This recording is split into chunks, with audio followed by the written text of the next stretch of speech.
संपूर्ण महाराष्ट्र दुष्काळमुक्त करण्यासाठी राज्याचे मुख्यमंत्री तसेच उपमुख्यमंत्री यांनी गोदा ते नर्मदा पुण्यश्लोक अहिल्यादेवी होळकर जलयात्रेचे आयोजन केले आहे।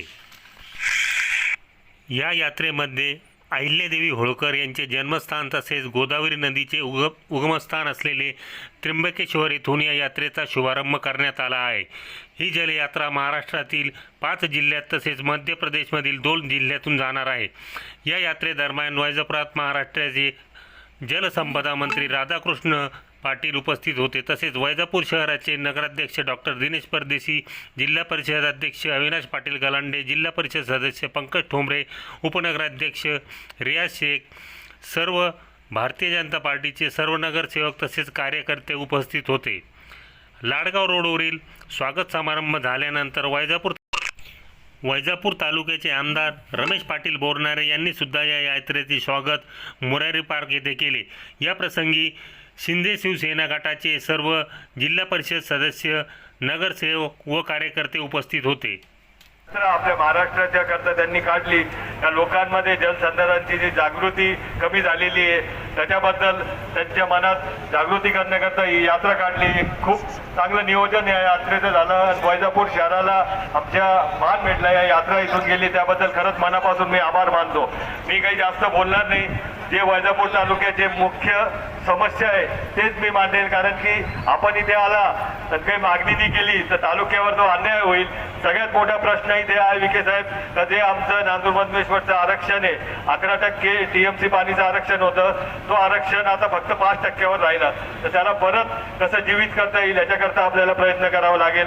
दुसरं आपलं शिवना टाकीचं पाईपलाईनचं टेंडर पूर्ण झालेलं आहे, वर्क ऑर्डर काही तांत्रिकदृष्ट्यामुळे राहिलेली आहे, ती त्वरित केली तर आमचे जे शेतकरी बोरदळगावपर्यंत ते भरलं जाईल व त्याचं काम होईल। तिसरं आमचं नारंगी सारंगी जे मीडियम प्रोजेक्ट आहे वैजापूर शहर लगत, ते प्रोजेक्टमध्ये नेहमी पाणी येत नाही, पाणी कमी येतं, त्याचं प्रोव्हिजन येतं पालखेडचं ओव्हरफ्लो, पण दरवर्षी आम्हाला ओव्हरफ्लो करता भांडावं लागतं। आणि जे काम पण मध्ये झालेलं आहे ते कॅनलचं ते एकदम निकृष्ट दर्जाचं झालेलं आहे, तर त्याचा BID करून तुम्ही केलं तर आपलं नारंगी सारंगी पण नेहमी भरलं जाईल। चौथं आहे शिवना टाकळी धरणाचं, आपल्या शनिदेवगावचं उच्च पातळी धरणाचं, शनिदेवगावचं उच्च पातळी धरण पण झालं तर आमच्या तालुक्याचा खूप मोठा होईल।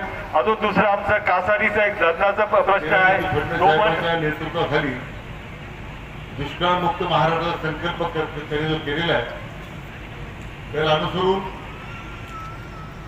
पुण्यश्लोक अहिल्यादेवीच्या शताब्दीच्या निमित्तानं पाण्याचं महत्व, पाण्याचं संवर्धन, ज्यांनी देशाला दिशा तसं काम केलं अशा पुण्यश्लोक अहिल्यादेवीच्या नावानं ही जलयात्रा आम्ही सुरू केली।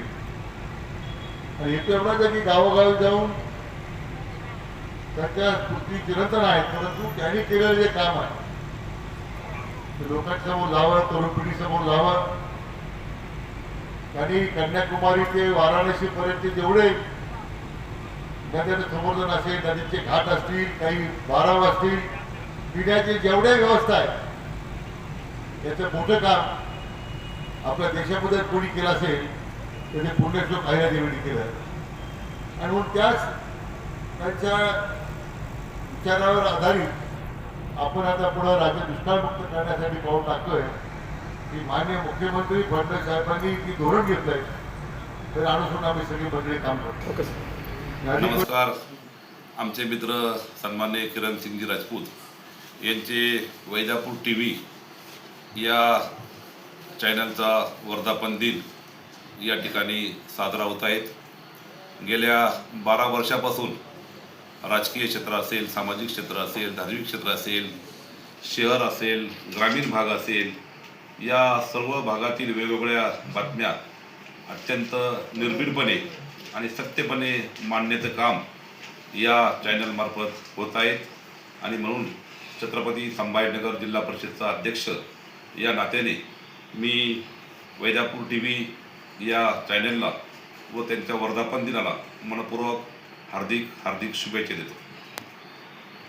वैजापूर तालुक्यातील मागील 6 वर्षापासून कार्यरत असलेले TV चॅनल वैजापूर TV हे 7व्या वर्षामध्ये पदार्पण करत आहे।